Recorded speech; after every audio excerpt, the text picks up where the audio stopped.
guys, and welcome to the Voice of Africa TV. Today we have a very, very special guest with us, South African actor Mampho Brescia.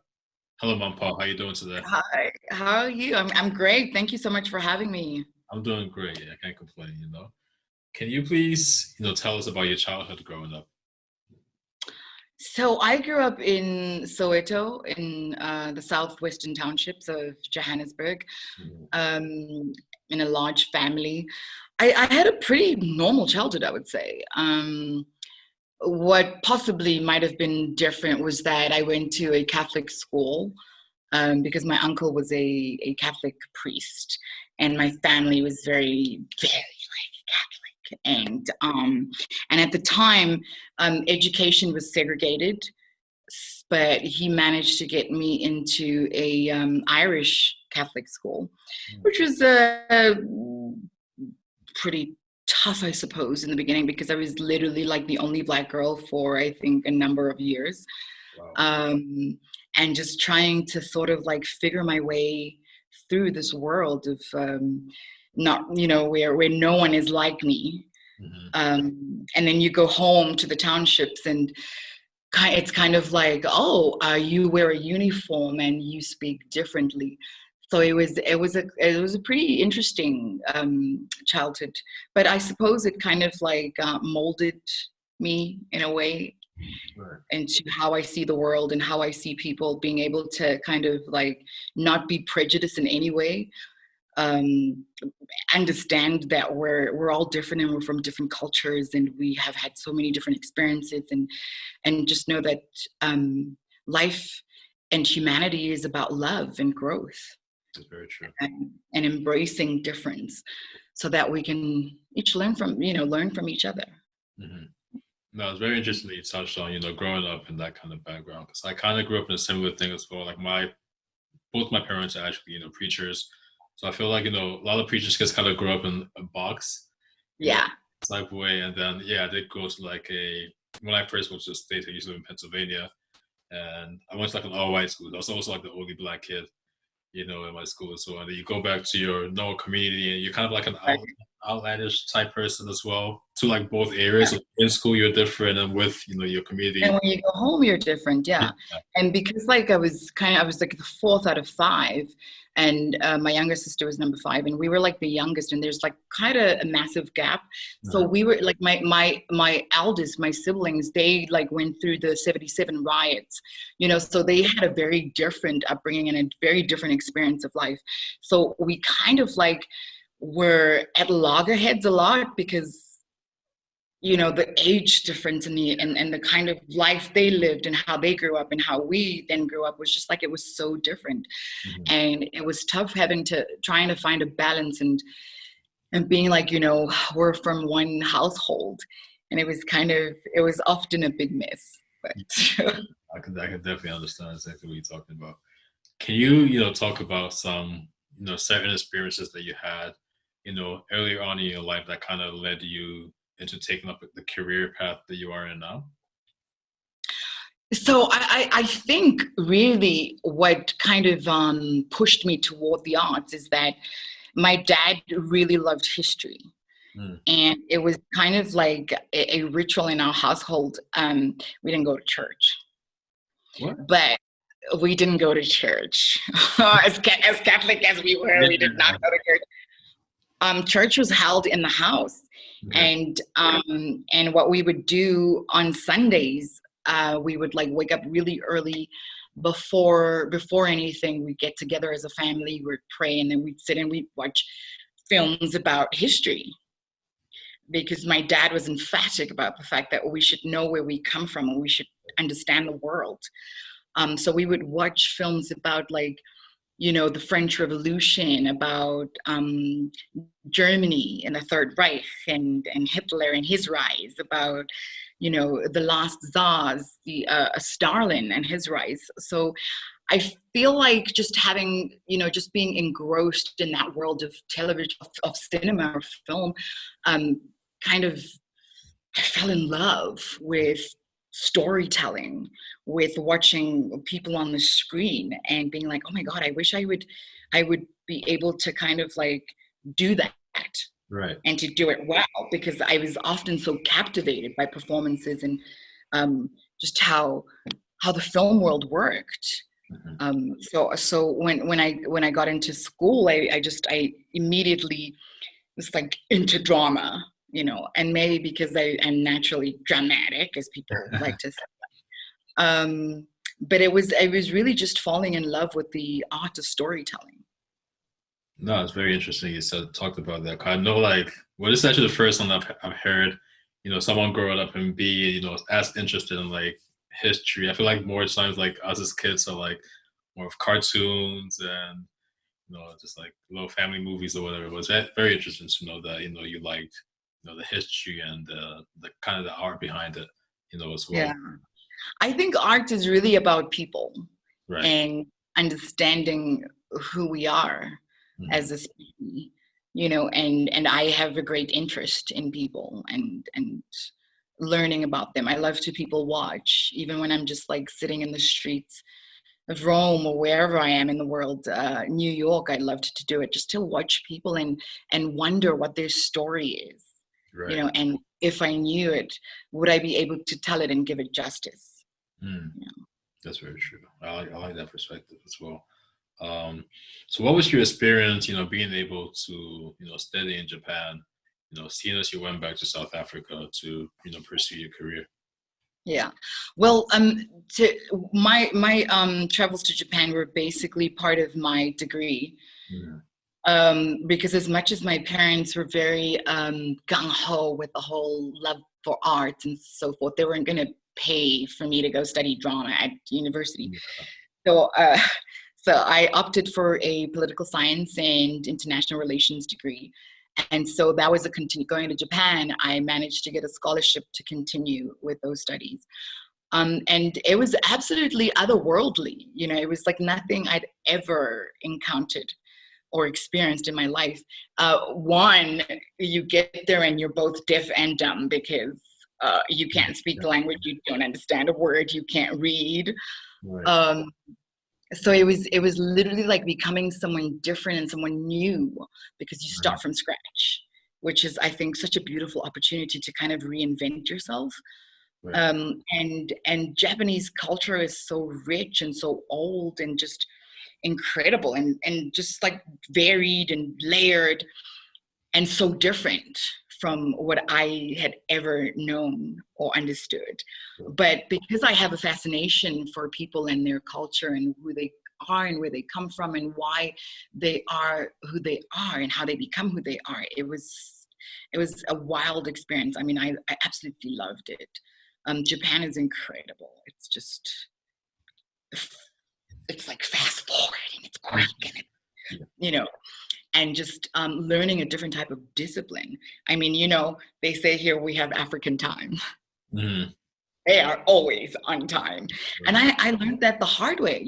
I would get to class and I'd be late and my sensei would be like, "Mampho-chan, Minami Africa, jikan janayo," and he'd grab my ear and be like, "Now the entire class, the entire class is punished because you're late." Right. And so it's really, it taught me not to just be about myself. That there are other people to consider, and that I'm not the most important thing that exists in whatever bubble I've created for myself. Yeah, for sure. So how long did it take you to get kind of accustomed, and be less deaf and dumb in that society? So about 6 months. 6 months. About 6 months. I mean, the language is complex and difficult, especially reading. I mean, I feel like it's literally impossible to read Japanese. But I think I have quite a firm grasp for learning languages. So that happened really, like my listening, my hearing, my understanding happened pretty quickly. So about 6 months, and I was pretty, like, okay, I can understand directions. I can, I can get around by myself. I can like make myself understood. So yeah. No, it's definitely interesting. So do you speak any other languages? I know you have the Irish kind of background, Japan as well. So I pretty much understand Italian very well. Okay. I'm not great at speaking because I really don't practice. My husband speaks to me all the time, and when we want to gossip or we want to, Yeah. talk behind my daughter's back, or when we're in a store and he wants to say something, then yeah. And because his family, their English isn't great, especially when we go to Italy. So I literally learned how to understand from dinner table, like when we sit at the dinner table and they'd all be like, and I was like, no, I can't live like this. Yeah. Like I don't know what's going on, and I was like, I can't live like this. So it kind of like, that's how it really evolved. Like, and I was like, oh, okay, now I get it. So yeah, so you can't gossip behind my back in Italian. I'm not great at speaking though, because I really don't try that hard. But I mean, I speak South African languages, Sesotho. My Zulu is there. I wouldn't say it's great, but it's there. I mean, I was in a predominantly Zulu show for 8 years, which I had to learn on the go. And Afrikaans, French here and there. So pretty much, yeah. Yeah, that's very interesting. That it's nice to know as well. I feel like being able to learn different languages kind of gives you the perspective on life. It kind of opens up your brain as well too. So it's very interesting. Absolutely, it gives you a perspective into so many different worlds. Right. Yeah. When you're able to kind of understand someone's language, you can appeal to them or connect with them on a different level. For sure. So yeah, we fast forward to South Africa now. And is there anything you wish you would have known going into such a sought after industry? And obviously you've been successful to do so, but prior to doing that. Well, you know what? It's kind of like becoming a mom. Nobody can really prepare you for that. Nobody can tell you what kind of child you're going to have. Right. Are they going to be an eater, a non-sleeper, a crier? So you like go in it blind in a way. But because there's such a profound, deep sense of love, you endure. You endure the rejections, you endure the criticisms, you endure all of it, and you just keep going, and you want to keep feeding that baby, and you have to change their diaper even though it stinks. So it's for me, it's kind of been like that, and I don't have any regrets at all about anything, because it's really propelled and motivated by a deep sense of love and passion for it. Oh, thank you for touching on that. Your most popular role, one of your most popular roles, is that of Zanele on Jacob's Cross. Yeah. Is there any other role or part that you played that has kind of, resonated with you or changed you in any type of way? So, I mean, I suppose there are like maybe two, I would say, that have been really profound, or three. So when I was in LA, I did a short film called What to Bring to America. And it was about female circumcision. I played an Ethiopian woman who comes to America to start a new life, and her culture kind of like dictates that her 12-year-old daughter needs to go through this process, and she's indignant that no, so that, and at that time I wasn't a mom yet, but it kind of like, for me, it made me understand what those women go through, how life is so different for different people, and the struggle, and how a mother's love is just that of a lioness, that she will do anything and everything to protect her cub. And so it kind of, it did change my perspective in terms of like being grateful, first of all, and also taking on those particular causes to be like, there are women out there who endure too much, and being silent about it, in a sense, condones it. Right. That's facts. So it's important to be aware of the world in which we live in, and empathize, and also take action. No, for sure. I definitely agree with you. Yeah, I definitely do agree with you on that aspect. And like, obviously, being the first or the first few to come on and be vocal, about certain subjects is kind of tough. But it's definitely, essential. And at the end of the day, like someone has to be the one or the scapegoat that has to come and do that. So it's actually very interesting that you're able to play that role and, kind of have that, feel those type of emotions that, one might Right. feel if they had to, endure that as well. I can Yeah. only imagine what a mother goes through, seeing their daughter. Yeah. Yeah. And I recently shot a film called I Am All Girls, which is about human trafficking. And I shot that, I think it was 2 years ago. It's still going to come out because it was kind of interrupted. The whole thing was kind of interrupted by the COVID 2020 kind of lockdown thing. But that one was it was so close to my heart because I just imagined like I have a daughter, I have a 7-year-old, and like, yeah, it broke my heart to think that there are children that are being abducted into child slavery and used as sex slaves, and just like it's horrendous to even fathom that this happens.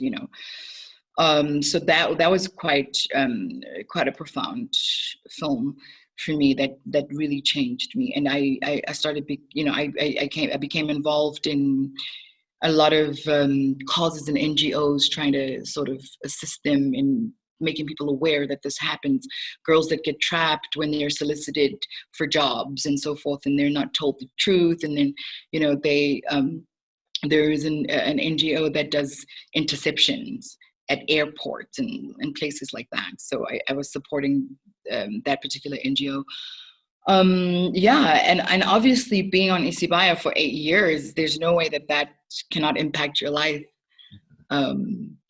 Where it kind of catapulted my brand or me as an actor into a different stratosphere of fame, Right. for lack of a better word, where specifically in the first year, you could not walk the streets, you could not go to the mall, you could not do anything without being mobbed, and also the kind of change that it created in South African television. It literally galvanized an entire nation to come at 8:30 every night and as families and be hooked on this show. So that was a pretty incredible part of my life, and it lasted for 8 years, and that was just like, and I always say like the number 8 is so significant because it's infinite. It's just about goodness, love, and blessings, and that's what that show was for me. Right. Yeah. So has becoming a mother, evolved your career, and your thoughts in, regarding the future in your career? I know you talked about, you did roles and you would think from your perspective as being a mother now. So how has that changed the way you just... Tremendously, because when you become a mom, everything changes. Mm-hmm. The world stops being about you. You have this little creature that you have got to protect, right. And that you love beyond explanation. You cannot even, you're so overwhelmed and so consumed and enveloped by this love that you have for this little creature. So it does change you. And I think the way you view the world is also just like, it becomes different, and things stop being about you. I don't know. And my kid is just like, she's incredible. She just reminds me of who God is and purpose and why we were created. Right. That's very interesting. So what do you think, or what do you believe to be a most fulfilling aspect, of your career right now, in the many industries that you've dabbed in? I would say to be a voice for the voiceless. Right. I think that, and through film and television, we're able to educate, to entertain, to enlighten, to carry messages to people that wouldn't necessarily listen or want to listen, yeah, and I think that for me makes it all the worthwhile. Oh yeah, for sure. Can you talk more about your role at Brand Japan, being an ambassador, and how do you maintain your relations between Japan and South Africa still? So it's pretty simple and uncomplicated, because what Japan has had is pretty much a high level kind of business interests toward South Africa and Africa, and South Africa was the gateway into Africa. But what they didn't want was kind of like to just come in and be seen as like, we're here to just pillage and take or just to do business. What they wanted was a deep understanding between the two nations and the two cultures. So my role specifically was just to trickle down the effect, to facilitate the trickling down effect of people to people, person to person, and cultural relations between South Africans and Japanese, because they firmly believe that Japan and South Africa have really great potentials and can formulate amazing synergies in terms of business and how they relate and how they can expand not only for themselves business wise, but it's kind of like, if you're coming in with this type of technology, you're not just coming in and being like, okay, this is just for us, but how do you then share it and make sure that everyone benefits? Right. But if you do that and there's a lack of understanding, then there's a particular sense of resistance or misconception, and they wanted it to be really real and honest. Yeah, for sure. So would you say, the time you spent there helped shape your position? I suppose so, because I have kind of like a firm understanding of who they are as a people, culturally, and how they conduct themselves from a business perspective. That there are certain morals that are required and that are very specific to how the Japanese do business. They don't want to sully anything or anyone or any other culture. They don't want to take over. They want partnership. Mm-hmm. So I guess that was part of why I was selected. I mean, I think it's fantastic because I wasn't the only one throughout the years that had been there or experienced their culture. So I think it was really quite it was destiny. Mm-hmm. In a sense. No, for sure, I agree with you as well. So as this year is coming to an end, what are some goals that you have for the upcoming year? I mean, I'm very passionate about obviously evolution and connecting with my peers in developing skill sets and exercising this muscle constantly and continuously, and also spreading my wings beyond being just an actor, going into producing, writing.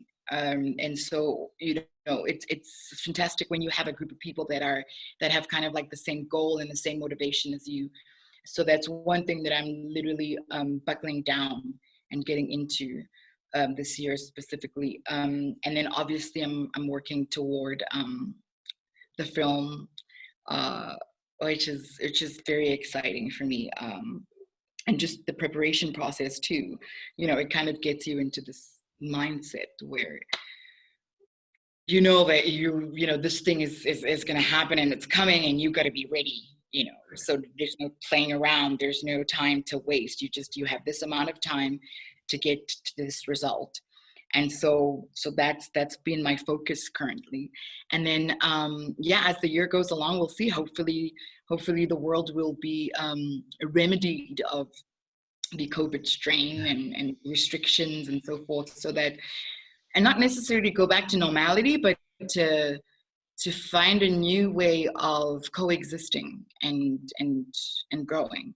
I think that the important part of what's just happened to us is that we got time to sit back and think and reevaluate, and be like, okay, how do we as human beings now go forth? How do we respect Mother Nature? Exactly. How do we acknowledge that this is our temporary home? And there's, because I believe that for lack of vision, people perish. What is the vision going forward? And can it be, in my opinion, can it be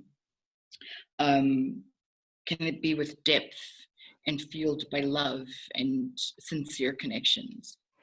Yeah, for sure. I just want to ask you that as well. Like, do you think, this is the new normal? Obviously, like, we have the vaccine, coming out and all that, but do you think people will just be able to just go back to, concerts, just being out in public and, being around each other, as it was before? I don't know. And I don't even know if I want that for me. Honestly, I have enjoyed the stillness. I sit outside in my garden and I am one with nature, with the trees, and there's no rush, there's no obligation to be here, to be there, to look fancy, to be pretty all the time. There's no, there's none of that. There are no unreasonable pressures. So look, obviously, because of people's livelihoods, it would be great to be able to, for people to go back to some sense of, I guess, normality. But I think with a different consciousness, perhaps, more aware and more appreciative, which I believe will make the world a better place, I hope. Yeah, I definitely do agree with you. That would be, it would be nice to get some low parts of aspects, but nice to get back. But to respect Mother Nature, I think it's something that you touched on that I most definitely do agree. Like, I don't know if you heard going on in the United States, it's snowing in Texas right now. And oh my gosh. Yeah, it's crazy. It's like lots of people are without heat, lots of people don't have electricity, connection to data. And it's kind of absurd that it's snowing that bad, over there. So, like, that's yeah, consideration. And I have two questions for you. The first to be, how do you wish to see, the future of Africa? I mean, look, the Africa, your time is now is not just a slogan. It really is now, because I believe that Africa has so many unearthed stories, so many untold stories, and we have so much to offer to the rest of the world, because there's this newness that's buzzing in the air, and we're literally ripe for a dynamic explosion of who we are as a continent. The upcoming generation is really ready, and they're triggered, they are connected, they're aware, and I think that it's a breeding ground for us to shine and to show that we're not this dark continent that we've often been referred to as, and that there's a beautiful uniqueness about us that is undiscovered. It's so vast. I mean, there are so many incredible natural resources that we ourselves need to tap into and understand that who we are as a continent and as a people, and a beautiful vibrancy that I believe still needs to be exported, but on our terms. Right. For sure. Yeah. Yeah, I definitely do agree with you. That would be ideal, as well. And the last question I have for you is, how can the Voice of Africa support your causes, and how can we work together, collaborate more in the future? I mean, it would be awesome to spread the word, and Voice of Africa, that is huge. I mean, that in itself is that you reach so many corners of this continent that not everybody can reach, and if anyone hears this or hears me, I think one thing is, let's start with just supporting women, making sure that women are educated, because we're a powerful resource. Let's do away with the archaic way of thinking when it comes to who women are. Let's protect women. Let's protect our children, because they are the future. They are the molders of the future. They're the nurturers, and they're the ones that can nurture and create a world that is really African and beautiful and African strong, because we are the teachers, right? We teach in our household, and therefore we should be educated. I think that's important. I think also this idea of like adoption. Let there be no child who doesn't have a home, who does not experience love, and who's denied a childhood and the benefits of exposure and education and all of those things. I think that we need to start tapping into Raise a Child. It takes a village to bring up a continent and make it great, so that all the villages come together and make this continent great. The diversity shouldn't be division. Right. It should be a unifying factor, because boy, it definitely is our time. For sure. So yeah, thank you very much, Mampho, for coming on our platform. I did get a lot of insight from what you're saying. I'm sure the listeners will as well. It was very great having a conversation with you. Geez, thank you so much for having me. Thank you for allowing me to express myself in, I suppose, the most verbose way that I do. I can go on and on, but really, I appreciate you wanting to talk to me and hearing my voice. No, for sure. Thank you very much.